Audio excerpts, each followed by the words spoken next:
الحمدللہ نحمده ونستعینه ونستغفره ونؤمن به ونتوکل علیہ ونعوذ باللہ من شرور انفسنا ومن سیئات اعمالنا من یهده اللہ فلا مضل له ومن یضلل فلا ہادی له ونشهد ان لا الہ الا اللہ وحدہ لا شریک له ونشهد ان سیدنا محمدا عبدہ ورسولہ ارسلہ بالہدی ودین الحق لیظہرہ علی الدین کلہ وکفی باللہ شہیدا فصلی اللہ علیہ وسلم تسلیما کثیرا کثیرا اما بعد فاعوذ باللہ من الشیطان الرجیم بسم اللہ الرحمن الرحیم نحن اعلم بما یقولون وما انت علیہم بجبار فذکر بالقرآن من یخاف وعید۔ محترم شیخ شیخ صاحب سرپرست انجمن خدام القرآن فیصل آباد، مجلس منظمہ کے ارکان اور ارکان انجمن خدام القرآن اور دیگر مہمانان گرامی، یہ تو آپ کے علم میں ہے کہ اس انجمن کے بانی سرپرست محترم ڈاکٹر ظاہر احمد صاحب رحمہ اللہ تعالی ہیں، اور ایک سلسلہ ہائے انجمن خدام القرآن ہے اس ملک کے اندر، جن کے تحت قرآن اکیڈمیز کا ایک سلسلہ ہے کہ جو کام کر رہا ہے۔ یہ قرآن اکیڈمی کیا ہے؟ میں آپ کا کچھ وقت اس لیے لے رہا ہوں کہ میں اس کا کوئی تعارف آپ کے سامنے رکھوں، اس لیے کہ ہمارے ملک میں دینی مدارس کی ہرگز کمی نہیں ہے، اور ہمارے دینی مدارس بڑا قیمتی اور وقیع کام کر رہے ہیں۔ اگر یہ مدارس نہ ہوتے تو ہماری مساجد ویران ہو جاتی، یہاں نماز پڑھانے والا نہ ہوتا، یہاں جمعہ پڑھانے والے نہ ہوتے، نکاح پڑھانے والے میسر نہ ہوتے، اور ہمارے جنازے پڑھانے کے لیے بھی میسر نہ ہوتے علماء کرام مولوی حضرات۔ سوال یہ ہے کہ ان سب کے ہوتے ہوئے اس سلسلہ تعلیم کی ضرورت کیا ہے کہ جو انجمن خدام القرآن کے پلیٹ فارم سے قرآن اکیڈمیز کے اندر دی جا رہی ہے۔ اصل میں یہ دو نظام ہائے تعلیم ہیں جو چل رہے ہیں پیرلل، ان میں سے ایک مدارس کا سلسلہ ہے۔ یہ سلسلہ بنیادی طور پر بچوں کے لیے ترتیب دیا گیا ہے۔ جب بچے کے والدین بچے کو مسجد میں چھوڑ کے آتے تھے کہ اس کو آپ دین پڑھائیں، بلکہ یہ بھی ساتھ کہتے تھے کہ چمڑی آپ کی ہڈیاں ہماری، یعنی بچے کو ماریں پیٹیں لیکن دین سکھائیں۔ یعنی اتنا تعلق تھا دین کے ساتھ ہمارے بڑوں کا کہ وہ اس طرح سے بچوں کو تعلیم دلانا چاہتے تھے دین کی۔ عمر کے اعتبار سے بچے چھوٹے ہوتے تھے، اور اوائل عمر میں بچے کے اندر میمورائز کرنے کی، چیزوں کو یاد کرنے کی، رٹنے کی صلاحیت زیادہ ہوتی ہے، اور سمجھنے اور انڈرسٹینڈ کرنے کی صلاحیت نہ ہونے کے برابر ہوتی ہے۔ جو انسان بڑا ہوتا ہے تو اس میں میمورائز کرنے کی صلاحیت کم سے کم ہوتی چلی جاتی ہے، اور انڈرسٹینڈنگ کی صلاحیت ایک خاص عمر تک بڑھتی رہتی ہے۔ ہم جس نظام تعلیم میں سے گزر کر آئے ہیں، یا ہمارا عام جو سیکولر نظام تعلیم ہے، اس میں جب ہم لوگ پڑھتے ہیں تو ہم ایک اور علم پڑھتے ہیں، اگرچہ اس میں اسلامیات کا سبجیکٹ بھی ہوتا ہے، اور 8ویں جماعت تک 10ویں جماعت تک لازمی عربی بھی ہمیں اس میں پڑھنی پڑتی ہے، لیکن دارالعلوم کے اندر ٹیچنگ اور اسکول اور کالج کے اندر ٹیچنگ میں زمین و آسمان کا فرق ہے۔ ایک تو فرق وہ ہے کہ جو مدارس کے اندر بچوں کو عربی کی تعلیم دینے کے لیے گردانیں رٹائی جاتی ہیں، اور ہزاروں کے حساب سے گردانیں یاد کرائی جاتی ہیں، جبکہ ہمارے اسکول میں کم سے کم چیزیں یاد کرائی جاتی ہیں. جب ہم پڑھتے تھے تو پہاڑے یاد کرائے جاتے تھے اور اس کا ایک مخصوص انداز تھا, 1 دونی 2 دونی 4 ہے, اس سے پہاڑے یاد ہو جاتے تھے. اب تو وہ 2 1s are 2 وہ یاد بھی نہیں ہوتے. پتہ نہیں کیسے بچے یاد کرتے ہیں, ان کی ہمت ہی ہے, ورنہ کوئی یاد کرنے والی بات ان میں ہے نہیں. پھر یہ کہ اب بورڈ لگا ہوا ہے باہر, مار نہیں پیار, اور اگر کسی استاد نے بچے کو ہاتھ لگا دیا تو قیامت آ جاتی ہے گویا. پھر یہ کہ مدارس میں ابھی تک, افسوس کے ساتھ میں کہہ رہا ہوں کہ مدارس میں ابھی تک بورڈ کا, یعنی میں ملٹی میڈیا کی بات نہیں کر رہا, وائٹ بورڈ بلکہ بلیک بورڈ کی بات کر رہا ہوں, ابھی تک مدارس میں ساری کی ساری تعلیم زبانی دی جاتی ہے. استاد آ کر بیٹھ جاتا ہے اور وہ تعلیم دیتا ہے, اور پڑھنے والوں کی بھی ہمت ہے, پڑھانے والوں کی بھی ہمت ہے کہ وہ بغیر بورڈ کے صرف زبانی, ایک طرف سے بات کہی جا رہی ہے, دوسری طرف سے سنی جا رہی ہے اور ریٹین کی جا رہی ہے. اور ہمارے مدارس میں بڑے بڑے ذہین بچے جو ہیں, بڑے علماء پیدا کیے ہیں, اسی سسٹم میں سے نکلے ہیں. لیکن ہمارے اسکول میں یعنی ابتدائی الف بے جو ہے وہ بھی بورڈ پر لکھی جاتی ہے, ABC بھی بورڈ پر لکھی جاتی ہے, اور سارے کے سارے مضامین, حساب ہو, انگریزی ہو, اردو ہو, وہ سب بورڈ پر پڑھائے جاتے ہیں. تو ہمارا جو آغاز ہے وہ آڈیو ویژول ہے.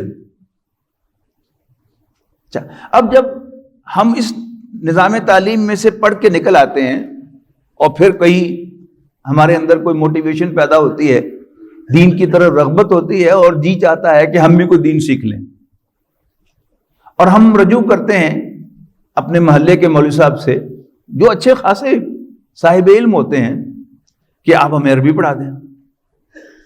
لیکن ہوتا کیا ہے کہ وہ اسی نظام تعلیم کے تحت جس سے انہوں نے پڑھا ہوتا ہے وہ بڑوں کو بھی عربی پڑھانے کی کوشش کرتے ہیں اور گردانے رٹوانے کی کوشش کرتے ہیں. اور عام طور پر بڑے جوش و خروش سے شروع ہونے والی عربی کلاس اپنے انجام کو نہیں پہنچ سکتی, راستے ہی میں ڈراپ ہوتے ہوتے ہوتے راستے میں ختم ہو جاتی. اب ضرورت اس بات کی ہے کہ ہم لوگ جو کالج اور اسکول سے پڑھ کے آتے ہیں, ہمارا ایک مائنڈ سیٹ ہے, ہمارا پڑھنے کا ایک سٹائل ہے جس کے ہم عادی ہو چکے ہیں. کوئی ایسا ادارہ ہو کہ جو ہمیں ہماری زبان میں, ہمارے میڈیم آف انسٹرکشن میں تعلیم دے. مثال کے طور پر عربی ہے, قرآن اکیڈمیز میں عربی میں پہلے اسم پڑھایا جاتا ہے, ورب پڑھایا نہیں جاتا پہلے, اس لیے کہ اس میں انڈرسٹینڈنگ ہے, اس میں ایک انٹلیکٹ ہے.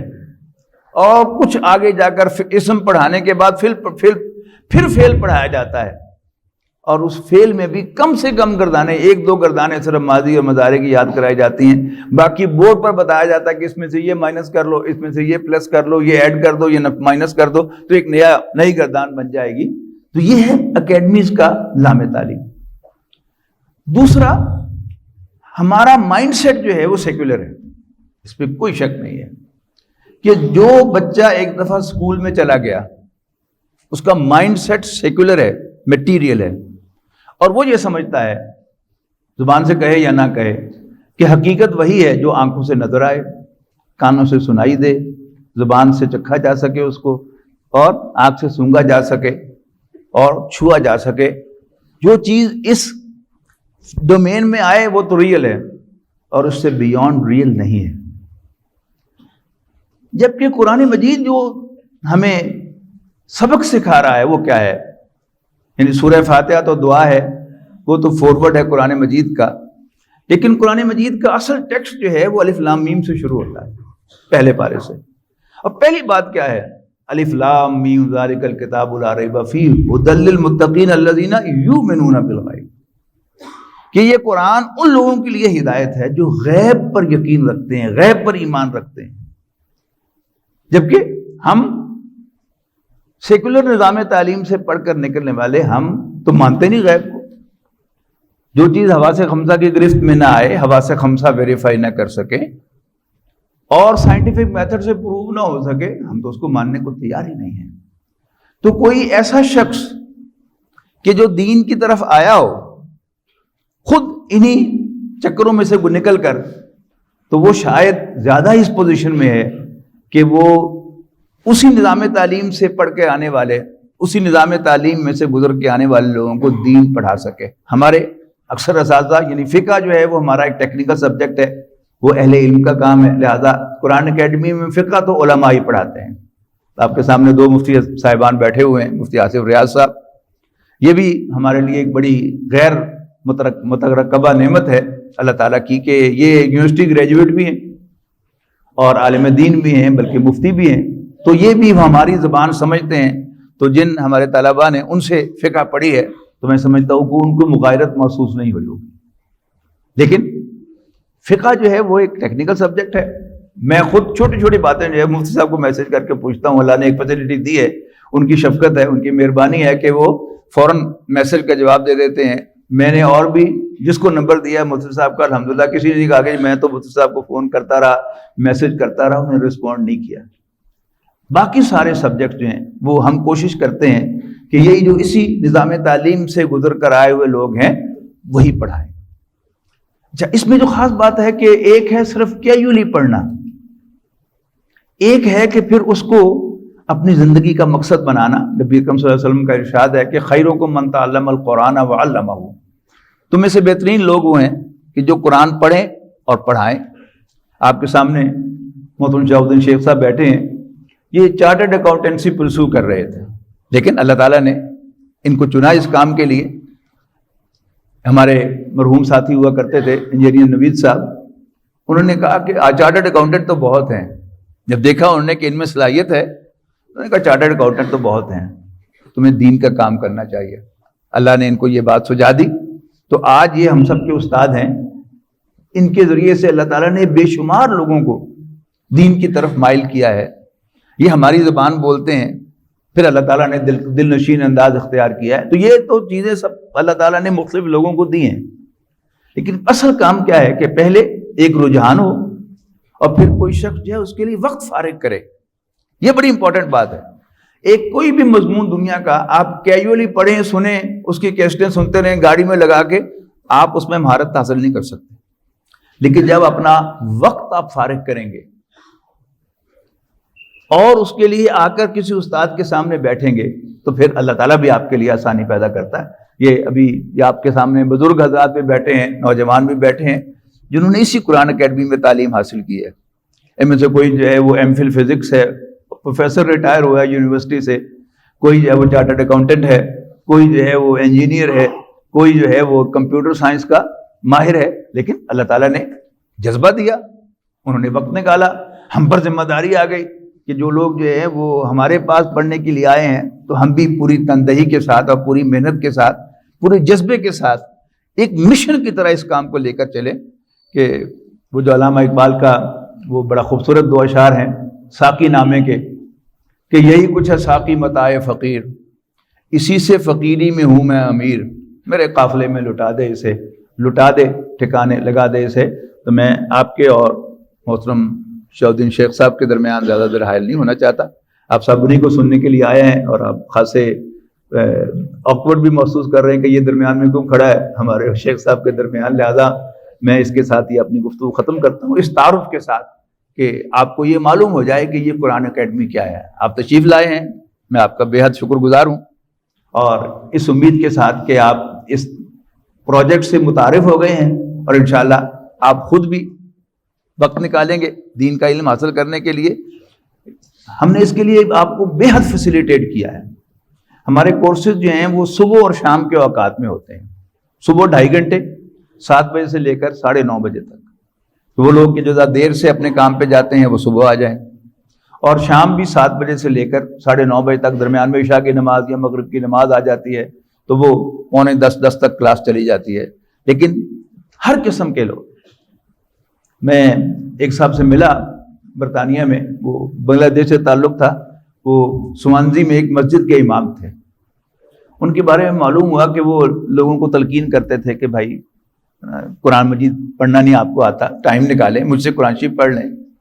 تو عام طور پر وہاں بنگالی جو ہیں وہ ہوٹل بزنس کے اندر کام کرتے ہیں یا ملازم ہیں, تو کوئی آدمی کہتا تھا کہ میں کس وقت پڑھوں, میں تو رات 2:30 بجے فارغ ہوتا ہوں جاب سے. تو وہ کہتے تھے کہ یہ ہے میرا فون نمبر, جو ہی تم فارغ ہو مجھے فون کر دو اور میں آ کے تمہیں پڑھاؤں گا. اور واقعی وہ رات 2 بجے 2:30 بجے بھی جا کر پڑھاتے تھے. تو آپ آئیں, یہ ہماری ذمہ داری ہوگی کہ ہم آپ کو قرآن مجید پڑھائیں انشاءاللہ. اسی کے ساتھ میں اپنی گفتگو ختم کرتا ہوں. آخر دعوانا الحمدللہ رب العالمین. اور شکریہ.